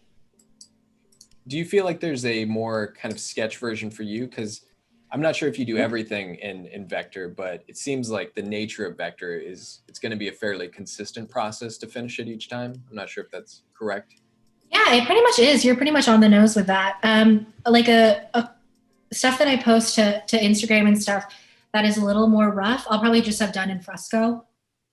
It'll probably just be that, like I was saying, they have, it's a little more free, like you said, a little more loose in terms of not having as clean of edges, even if I did do vector in Fresco. But I find Mhm. that people do respond to that. I think they like that there's like a human component to it. Yeah, definitely. Have you used any of the live brushes in Fresco before? No, I haven't. Yeah, I was just kind of thinking. I feel like I've seen something recently that was hand lettering done. I'm not sure who it was or where, but it was kind of like a watercolor effect to it. So it's pretty cool to see sometimes those combinations of something that's very structured, oftentimes like text, with a bit more of that like hand done element to it, Oh, hand done 100%. aesthetic. But yeah, Adobe Fresco has some really cool live brushes. I don't know if anyone in the chat is familiar with them, but they have like a watercolor brush that it reacts in a very realistic sort of way as watercolor would. It bleeds in with other colors, it kind of runs and that sort of thing. They also have an oil one that I've used a little bit more, which is really fun. So it's kind of cool to see those, like we were talking about earlier, those worlds combined a little bit where it's kind of merging traditional and digital. Yeah. I've played around a little with the watercolor ones because I just making like gradients and things, just having some fun. They're super fun to play with. Yeah, just messing around and like blending colors. I've definitely done that where I'm not even creating anything. I'm just kind of having fun with You're like, just making like a basic background for who knows what. yeah, like sometimes just doing abstract textures like that is actually pretty fun for me if I'm like toning Yeah. a canvas, but That's totally fair. And it's a nice like warm up exercise too. Just yeah, kind of playing around. kind of loosens you up. Yeah. I do a lot of I don't know if you do this when you start like your painting or your sketching. I usually do like a bit of a warm up where I just kind of create a canvas on Fresco or something and just try out a bunch of different brushes, like warm up my hand by doing some letters or drawing some people's faces. And that's like a really fun way to explore all the different tools that they have. And there's like a million Kyle brushes. So that's also a fun time to explore the different ones that they have. Yeah, I think that's a good exercise to do in general because it kind of allows you to break out from what you normally use if you're just trying brushes or let's try this tool, but also while you're just kind of warming up to get the wrist ready to draw and everything. Yeah. So it's good to have, I think, that experimental time. I agree. I'm gonna go back to this F because I forgot to curve this out a little bit. Noor says the live brushes make you want to smell the paint. The effects are so realistic. Yeah, it's pretty cool to see. When I first saw like the bleeding of the paint and the mixing together, I was like, this is like, it's weird almost that digital is doing this, but it's a super cool effect. As a painter, were you like, wow, this is incredibly realistic? I have used watercolor, but like I've definitely done so much more digital than traditional because I learned on Photoshop. I learned digitally. Yeah.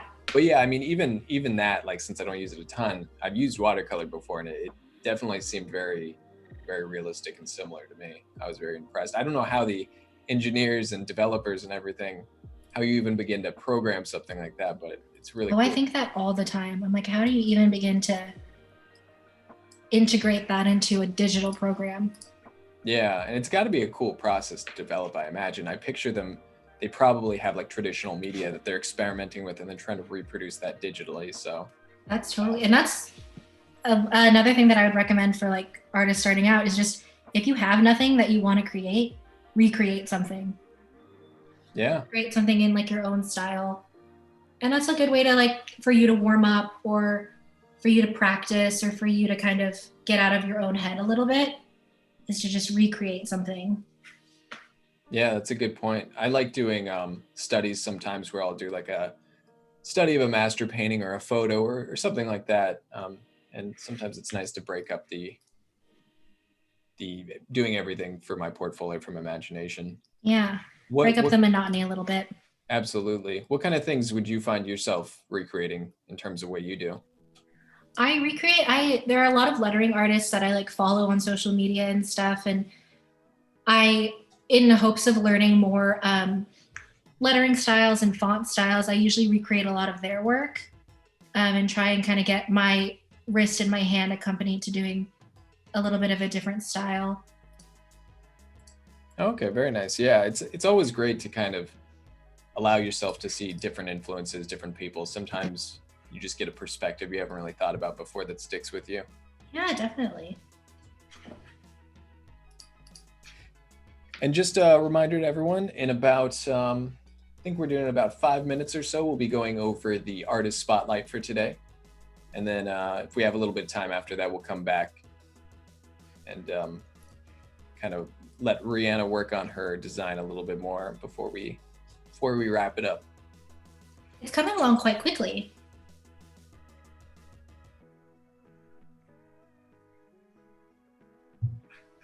All right. I think since I have this M laid out, the N would be pretty easy to get done, and then we can do the artist spotlight after that.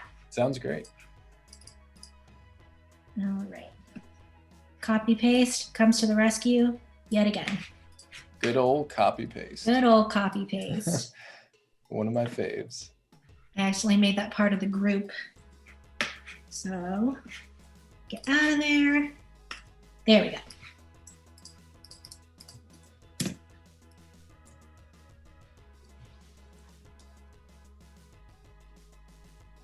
Yeah, it's always great when you find you've already kind of done the work for a piece and you can just save yourself. Put it all together. Okay. I will have to tweak that a little bit, but I think this is as good a place as any to get into those artist spotlights. Awesome. So we're going to transfer over to the artist spotlight for today. Let me bring that up for everybody here.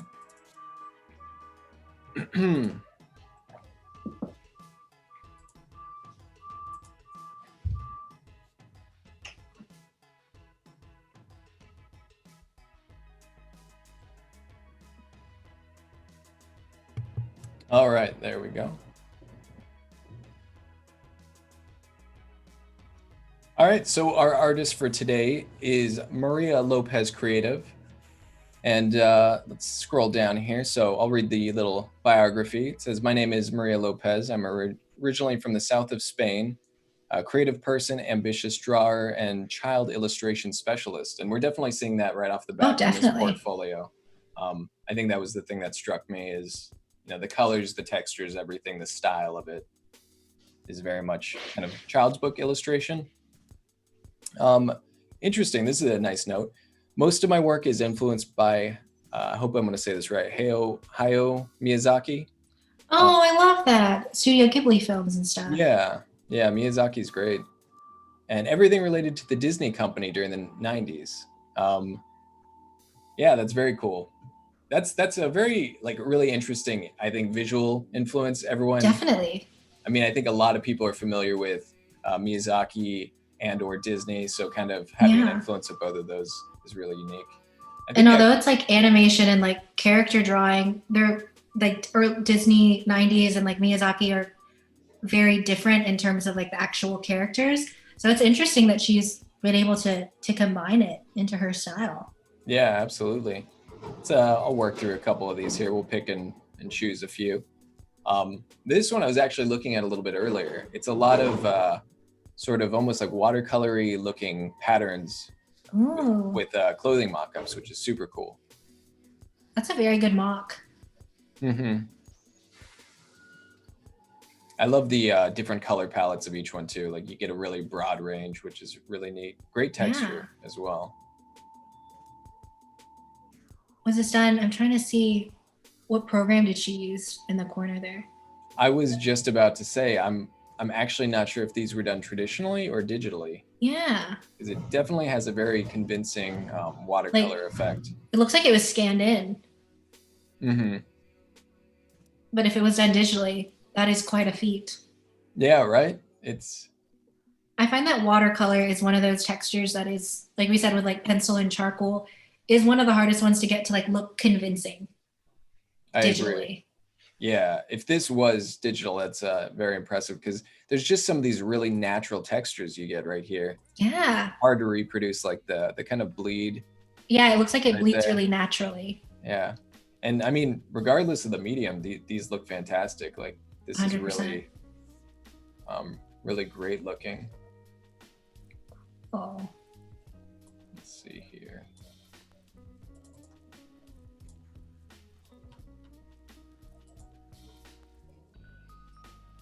So we'll switch over to this one here. This is more like an illustration, a little bit less of a mock-up. Love the colors.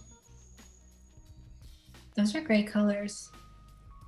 I really like how you have the rainbow and the rainbow motif for this text, but it's kind of like mirrored in the characters too, which is really neat. Definitely in their outfits. I love how it's like each character is assigned a color. Yeah, and it kind of spans across. That works really well. Yeah. Those are some very cute face drawings too. Yeah, I like the consistency of the style throughout this. I mean, Totally. there's some different like sort of how clean it is or how textured it is. There's little stylistic differences, but like as a portfolio, it is very cohesive. Yeah, definitely. I I love find the that with figure illustrations, especially like even when with my figure illustrations, I change up my style every now and then. So consistency is not really my strong suit in terms of that, but this artist is very consistent. yeah, for sure. Which makes for a good portfolio, like from a kind Totally. of professional and identity standpoint. I Absolutely. really like the hair on this one. Oh yeah, it's so detailed. There's a really strong use of color, I think, throughout their work. Just kind of like each one of these frames has a very different palette, but it's a very Mm-hmm. strong mood to it. Yeah, it seems to have like the same kind of undertone that makes it all come together. Yeah, kind of gives it a certain cohesive look. Oh, Mm-hmm. here's the full illustrations for each. Very cool. So cute. Great background detail too. Really nice use of light, which can be Yeah, super tricky digitally. definitely.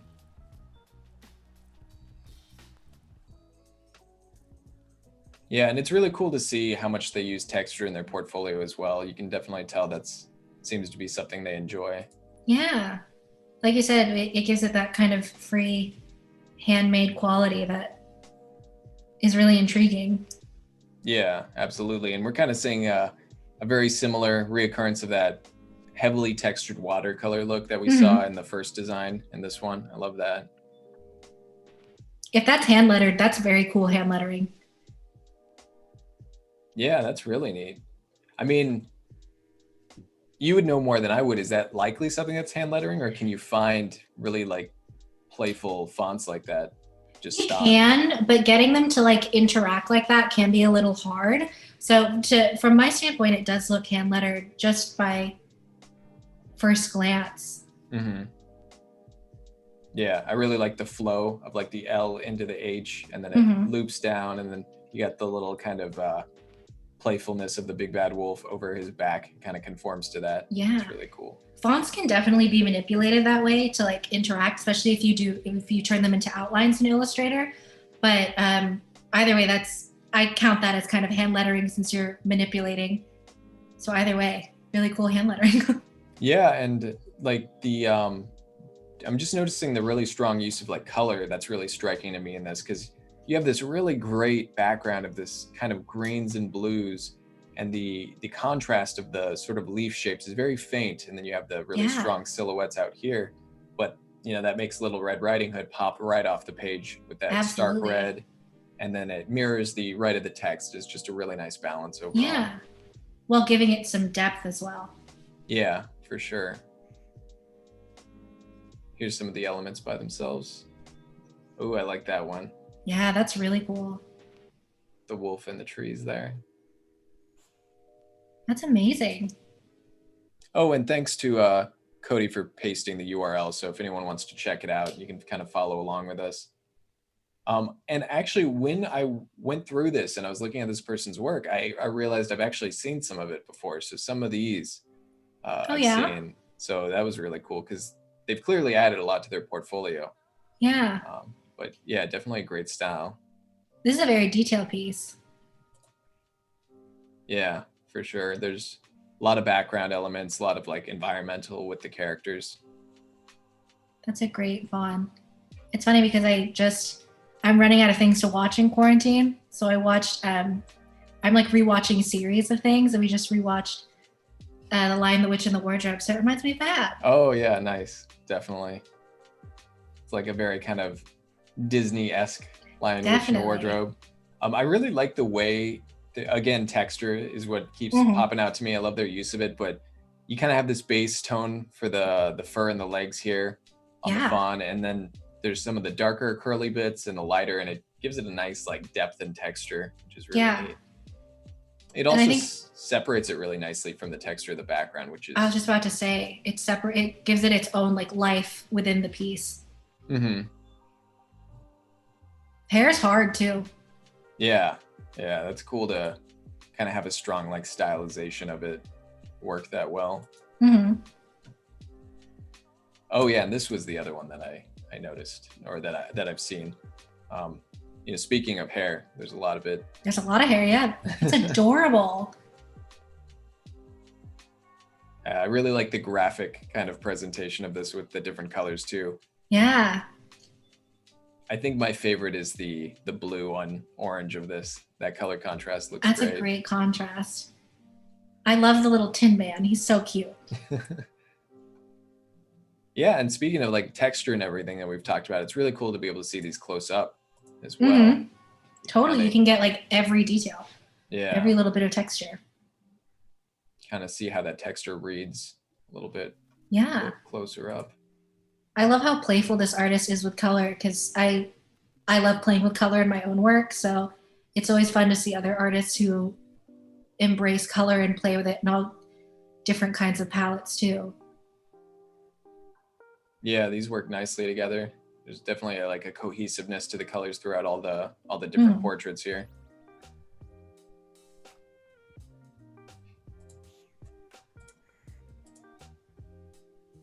Ooh, good old Zelda. Oh.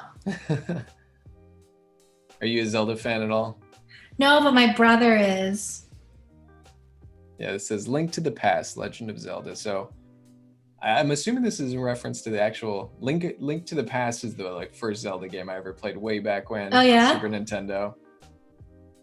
I can definitely like picture it being kind of made into like a cartoon or something in this style. Oh, definitely. You got the like chicken. These were drawn for like character references for like a cartoon or something. Yeah, for sure. I like the little kind of personality motifs too and stuff, like stylistic choices like the chin, how those are drawn, kind of consistent. You definitely see in her work things that kind of tie the characters together or the pieces together stylistically. So you can tell they're by the same artist for sure. Yeah. Close-ups. Oh, that chin is so cute. That's a great little detail. Oh, look at that chicken. Yeah, I'm a big fan of this chicken. I love him. How poofy it is. Yeah.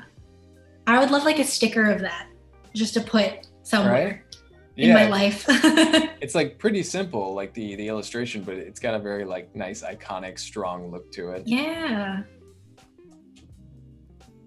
And even here, there's almost like, I mean, it's not the texture of the other ones, but it almost seems like, these could be watercolored in a way. With the right. Sort of soft tones of it all. Oh, definitely. Let's see. Let's check out this piece. I like the colors that I'm seeing. Ooh. Oh. I am intrigued.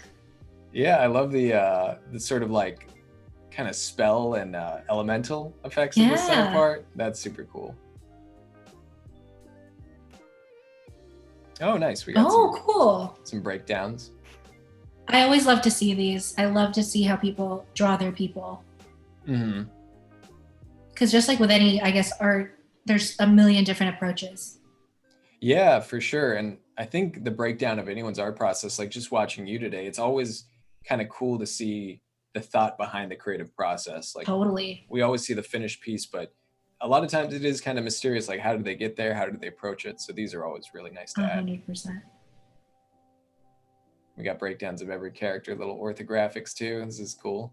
I love that. Ooh. I really like seeing how she approached sort of like spell effects and these particle effects and things from this sort of almost like children's book style. Yeah. Because that's something I've thought about painting before, but translating that into like a more line art heavy style would be tricky, but I really like the combination of texture and the lines. That's really cool. Yeah, I can imagine that's hard to recreate. Mm-hmm. Oh, we got some gestures. Nice. That's cool. This is a great breakdown. Yeah. If anybody is getting into like figure illustration or like children's book illustration, you can get some tips from this. Yeah, like even color breakdowns here. Yeah. Oh, little like sheets for their personalities like a little and the character breakdown. That's so cool.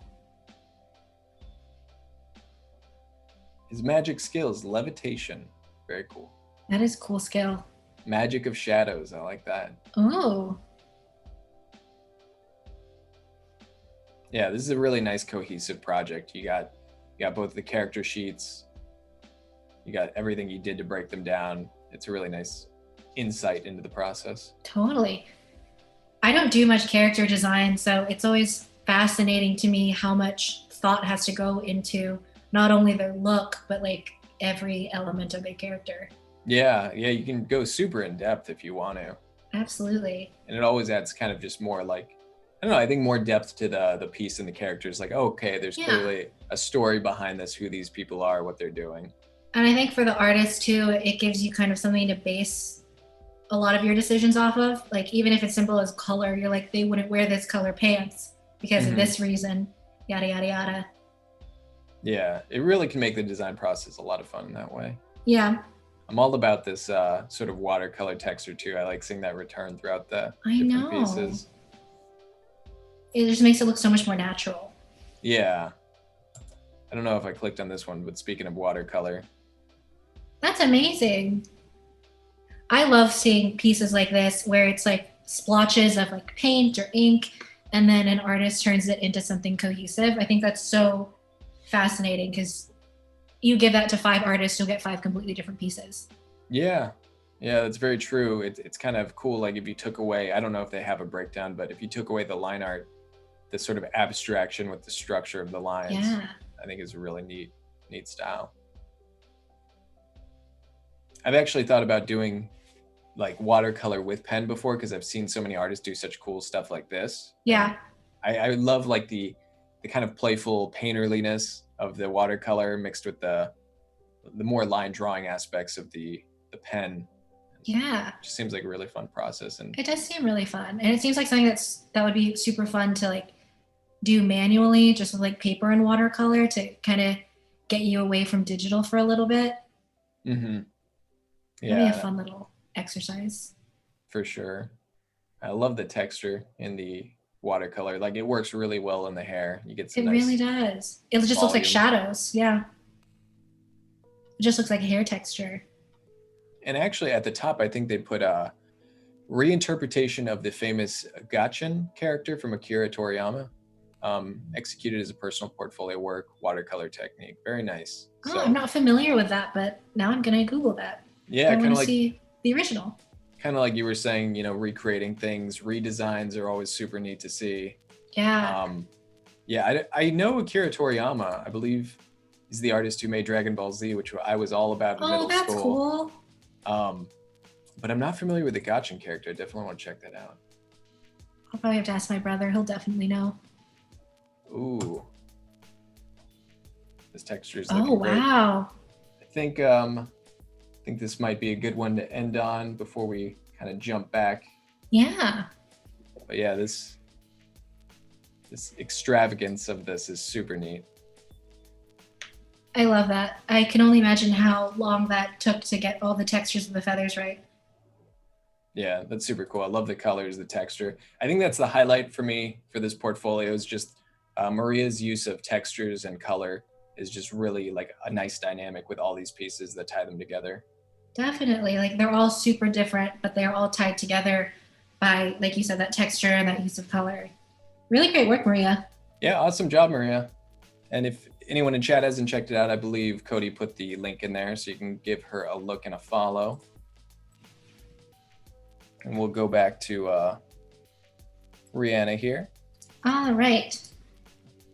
So I think in our remaining time, I will finish up this end so we can get the word fun all finished up, which leaves us with and it for tomorrow. Yeah, that's great. And I think we will be wrapping up in just a bit. So once you get to a good stopping point, let me know, and we can kind of recap what we've been over today, what we've done, what we plan on doing tomorrow, and what you guys can expect if you stop by. All right. Getting this cleaned up. And now you can see I now have to like deviate a little bit from my sketch now that the letters are interacting in a different way than I had planned. So now I've got to go back and fix this guy. And hello to the people just joining us in chat. We got Mohammed stopping by. Colby, welcome on in. A couple of people are saying yes, Dragon Ball Z. Yeah, that was definitely my jam. Do you feel like any influence from childhood, like things that have kind of affected or influenced your artwork today? Definitely. I think I grew up on a lot of Disney and Studio Ghibli films, and I watched a little bit of anime. I watched a lot of like Sailor Moon and stuff. So I think like those like animators and artists' use of color have really influenced my use of color today. Mm-hmm. And like even children's books. I feel like the children's books I used to read as a kid, like a lot of those different kinds of type I'm drawn to recreating, which I find interesting because if I look at like a children's book cover from my childhood, I'm like, that kind of resembles what I'm trying to recreate. Yeah, that's really interesting because it's like some of the time I watched cartoons or whatever it was, which is very easy to associate with characters, but it's kind of cool how just like a mood or a feeling or a color palette can kind of carry over with that influence as well. Oh yeah, definitely. Okay. Now, since you do this so often, is there like a letter that you continually have the most difficulty or easy time with, or does it really like depend fully on the style and look of that particular hand lettered? Honestly, I can't get a capital G right to save my life. I don't know why. It's so hard for me. It doesn't matter what style it is, if it's a serif, it's a sans serif, it's a slab serif, I have to use the ellipse tool. I can't freehand it, no matter what. I don't know why. I mean, I can see that. G's seem like they got a little bit of a mix of like a clean curve, but with some directional changes. Yeah, it's hard to kind of make it look seamless, even if I break it up into strokes. And G is the arch nemesis. G, I should make a shirt that says that, honestly. It brings us up to like 7 or 8 shirts now. We're gonna have like 20 by the end of tomorrow, I think. I hope someone in chat has been keeping tabs because someone please take notes. We're not. I think that's a good place to stop for now until we get back into it tomorrow. So let's do a little recap. Yeah, let us kind of know how you started out, how you went through the whole process, and your thought process on the whole thing going forward. So if you weren't here for the beginning of the stream, I'll kind of break down that process too. I knew when I was going into this live stream that I wanted to do the quote, have some fun with it, because that's how I approach lettering and art in general. And in Fresco, I start with like some pretty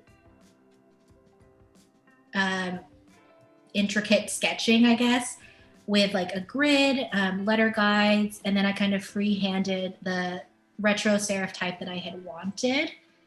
And then we moved directly into Illustrator, where I've been using the pen tool to create vectored versions of those letters. The easiest way that I've been doing it is by breaking the letters up into strokes, working from there, and using my very best friend copy and paste to recreate some of the same letter elements. And that's what we've been up to today. Very cool. Do you plan on doing any sort of background for this? I'm not 100% sure yet, actually. This piece is kind of building out as I continue to go. Mm-hmm. I might incorporate a bit of a textured background. I think as I was building this, it started reminding me of like the text that you would find on like a thank you stamp or something. So I think I'm gonna tomorrow incorporate some grainy texture to make it look like a stamp imprint. Oh, cool. So tomorrow we'll be like putting some sort of texture fill in the letters? Yeah, some texture, maybe doing a little bit of texture on the edges and the strokes as well to make it look a little less clean, even though that's ultimately why I do vectors, is to make it look clean, but to make it look a little more hand lettered, make it look a little more natural. And I think tomorrow, since I've been spending all this time doing it with the pen tool, I think I'm going to show you guys some super easy ways to create hand lettering in Illustrator without using the pen tool if you've never used it before, or if you find it a little bit intimidating, that I used when I was first starting doing hand lettering in Illustrator. Awesome. Super cool. Well, I'm excited to see that. If anyone in the chat wants to come by tomorrow, we'll be doing more of that. Rhianna, where is the best place people can find you online and see your work? So the best place to find me would be my most active on Instagram. My Instagram is going to be my full name, which you see on the screen, Rhianna Marie Chan. You won't have any trouble finding me because my name's super long. So it'll probably be the first one that pops up. I have all of my work on my portfolio on Behance, which you will find if you found this stream on Behance. There'll be a link to that as well. And that is where I am digitally. Awesome. Well, everyone, thanks so much for joining us today. We have more streams coming up. If you want to check out the schedule, we'll have a stream coming up right after us. So stick around for that for sure. Rhianna, thank you for joining me and being here. It's been a lot of fun. Thanks for hosting, Sam. It has been super fun. Absolutely. And we'll be back tomorrow. Like I said, everyone, definitely stop by. We'll be doing more of this hand lettering. I really want to see how it turns out. Thank you so much for everyone stopping by today, and we will see you guys next time.